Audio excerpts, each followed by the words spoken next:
Bonjour ou bonsoir, selon l'heure à laquelle vous nous regardez. Ici, Adnan Benchakroun, votre chroniqueur au micro de l'ODJ Média. Aujourd'hui, je vais me permettre de parler d'un sujet qui fait couler beaucoup d'encre dans la rédaction de l'ODJ. Quel est l'ADN du journalisme à la rédaction de l'ODJ? Ce dont on est tous d'accord pour commencer, le journaliste chez nous n'est pas un scribe, mais c'est un radar, un arbitre, un narrateur, puis un diffuseur stratégique.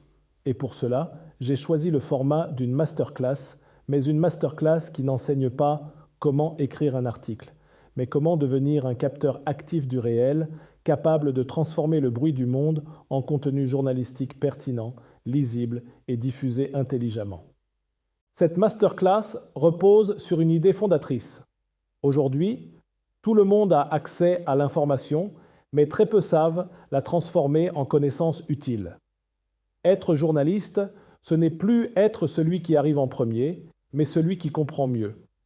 À l'ODJ Média, nous considérons que le journaliste n'est pas un simple producteur de contenu, mais un médiateur entre le réel et le public. Ce que nous allons faire ensemble, c'est déconstruire le mythe du talent naturel et montrer que le journalisme est avant tout une méthode, une discipline intellectuelle et une posture. De l'idée brute jusqu'à la diffusion multiformat, chaque étape a sa logique, ses pièges et ses exigences. Cette masterclass vous donne une grille de lecture durable, pas des recettes jetables. Avant de parler d'écriture, il faut parler d'identité professionnelle. Le journaliste ODJ est d'abord un radar. Il capte des signaux faibles avant qu'ils deviennent des évidences. Il est ensuite un arbitre. Il choisit dans un flux infini. Et chaque choix implique un renoncement. Il est aussi un narrateur. Il organise le réel pour le rendre compréhensible, sans le trahir. Enfin, il est un diffuseur. Il comprend que l'information n'existe vraiment que lorsqu'elle rencontre son public. Cette philosophie est essentielle, car elle évite deux dérives, l'activisme émotionnel et le journalisme automatisé. Ici, on forme des journalistes capables de penser, pas seulement de produire. Le mode radar n'est pas une tension permanente, c'est une disponibilité intellectuelle. Le journaliste apprend à regarder le monde avec un léger décalage. Là où d'autres entendent une plainte, lui entend une question sociale. Là où d'autres voient un fait banal, lui perçoit un symptôme. Cela suppose une curiosité sincère, mais aussi une discipline intérieure. Ne pas juger trop vite, ne pas classer immédiatement. Beaucoup d'informations importantes arrivent déguisées en banalité. Le rôle du journaliste est de les reconnaître avant qu'elles ne deviennent évidentes pour tout le monde. Le quotidien est une source majeure d'informations, souvent plus fiable que les discours officiels. Les taxis, les cafés, les files d'attente, les discussions informelles sont des baromètres sociaux puissants. Quand un même malaise revient dans des contextes différents, il y a là une matière journalistique sérieuse.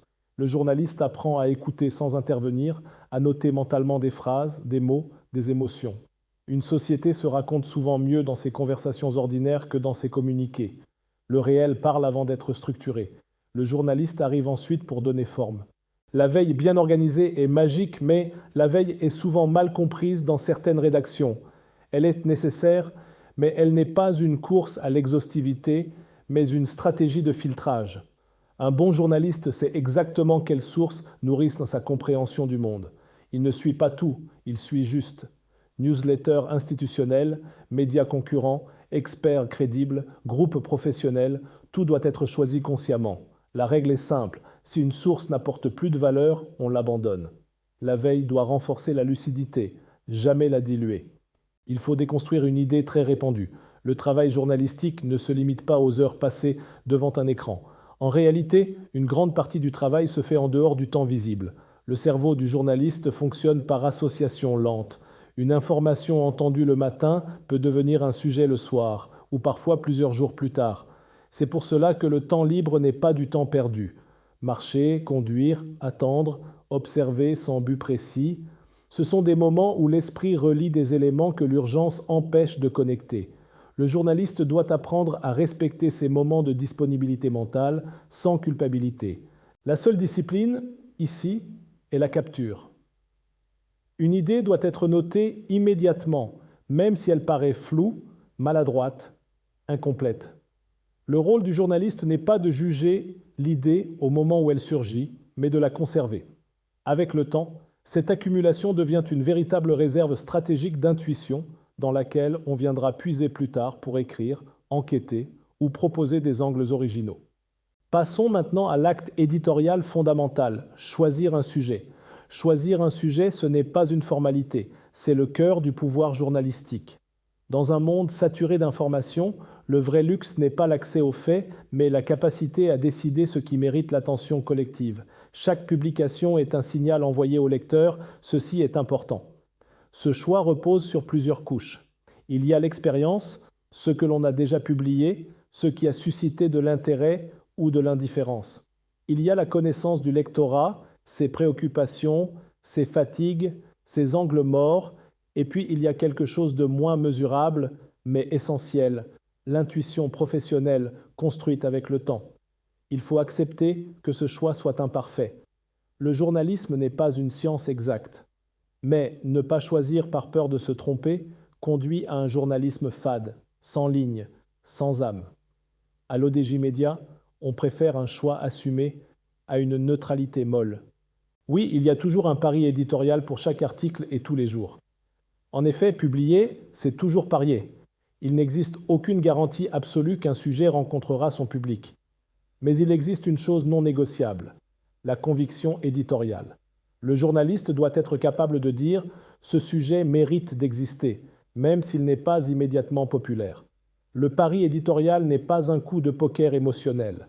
Il repose sur une intuition argumentée, nourrie par l'observation, la veille, l'expérience. Parfois, le pari échoue. Et ce n'est pas un échec professionnel. L'échec, en revanche, c'est de publier uniquement ce que l'on croit rentable, sans y croire soi-même. Un journaliste qui ne parie plus devient un simple gestionnaire de flux. Un journaliste qui parie intelligemment contribue à élargir le débat public. C'est une différence fondamentale. Oui, il faut écrire depuis un point de vue maîtrisé et annoncé. Un texte journalistique gagne en force lorsqu'il est clair sur sa position. Écrire en qualité de n'est pas un artifice, c'est une boussole. En qualité de citoyen, d'analyste, de pédagogue, d'observateur critique, chaque posture implique un niveau de langage, un angle, une responsabilité. Cette clarté protège contre deux dérives fréquentes, l'opinion gratuite et le flou éditorial.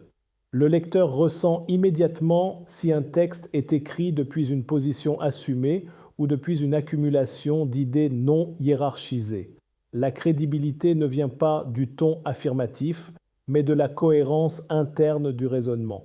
Écrire riche, ce n'est pas écrire long, c'est écrire habité, structuré, incarné, avec une intention lisible. C'est quoi un bon article? Pour vous, un bon article est une expérience de lecture, pas un déversement d'informations. La structure sert à guider le lecteur, pas à le contraindre. L'introduction doit accrocher sans manipuler. Elle donne envie d'aller plus loin sans promettre ce que le texte ne tiendra pas. La contextualisation est une étape clé. Elle permet au lecteur de comprendre pourquoi ce sujet existe maintenant. Le traitement à charge et à décharge n'est pas une obligation formelle, mais une exigence de crédibilité. Montrer que l'on connaît les arguments opposés, même si l'on tranche. La chute est stratégique. C'est la dernière image mentale laissée au lecteur. Elle peut être une question, un paradoxe, une ouverture, mais elle ne doit jamais être neutre. Un article se termine toujours par une intention. Avant publication, le journaliste doit devenir son propre contradicteur. Auto-validation, rigueur intellectuelle et bon sens. Il relit son texte non pas pour le style, mais pour la solidité. Est-ce que cela tient debout dans le monde réel? Est-ce que les enchaînements sont logiques? Est-ce que les conclusions sont proportionnées aux faits? La culture générale joue ici un rôle fondamental. Elle permet de repérer les incohérences, les raccourcis, les exagérations involontaires. Le bon sens agit comme un garde-fou contre l'emballement émotionnel. Le conditionnel est un outil précieux. Il permet de dire « on ne sait pas encore » sans renoncer à informer. Le journaliste sérieux ne masque pas l'incertitude, il la nomme. Oui, le journaliste doit dessiner le texte de son article pour être lu aujourd'hui. La manière de lire a changé, et le journalisme doit en tenir compte sans se renier. Le lecteur numérique scanne avant de lire. Il entre dans un texte par fragments. Structurer visuellement un article, ce n'est pas le simplifier, c'est le rendre accessible. Titres explicites, sous-titres informatifs, paragraphes courts, mots-clés visibles, tout cela aide le lecteur à se repérer. La forme devient une architecture de compréhension. Un bon texte doit être compréhensible même si on n'en lit que certaines parties. Le journaliste ne doit jamais mépriser les usages contemporains de lecture. Il doit les maîtriser. Un article a besoin de son image et d'un enrichissement. Il faut le penser en écosystème narratif. L'image n'est pas un ornement. Elle influence la perception du texte avant même la lecture. Une image mal choisie peut affaiblir un article sérieux. Une image juste peut renforcer un propos sans un mot de plus. Le journaliste doit apprendre à lire les images comme il lit les textes.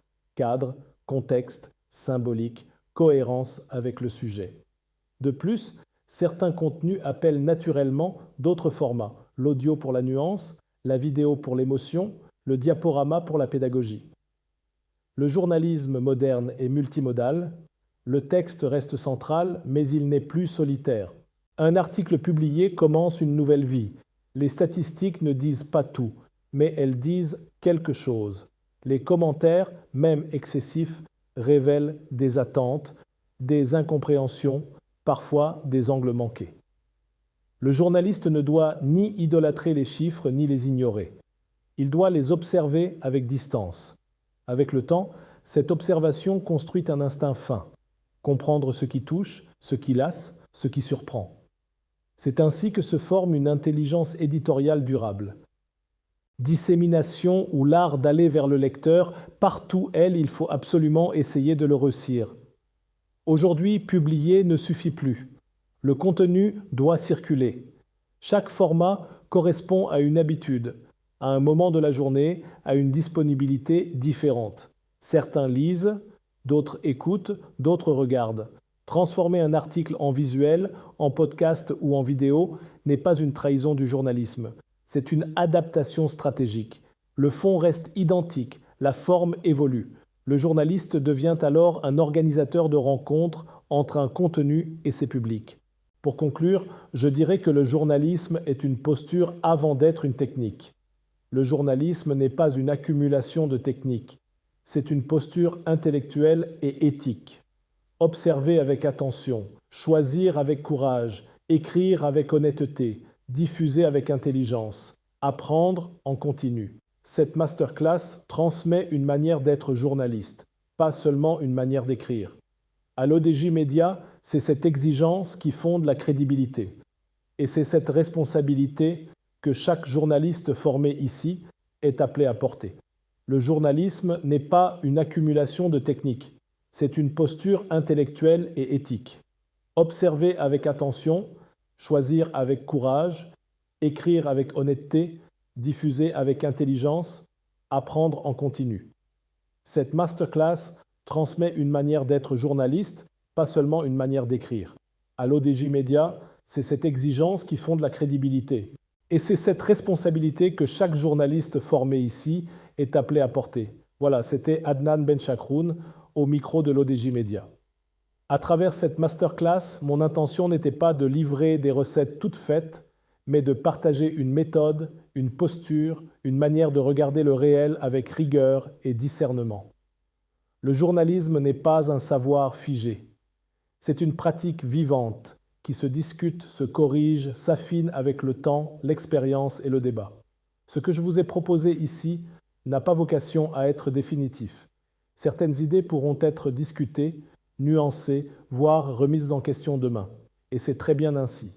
Le journalisme progresse précisément quand il accepte le doute, la confrontation des points de vue et l'exigence intellectuelle. On se retrouve très bientôt pour de nouvelles chroniques avec la même liberté de ton, la même vigilance critique et la même volonté de comprendre avant de juger. D'ici là, si ce travail vous a intéressé, n'hésitez pas à vous abonner à la chaîne YouTube LODJ24. Vous êtes de plus en plus nombreux à nous suivre. Et c'est cette confiance qui donne tout son sens à cette aventure éditoriale. À très bientôt.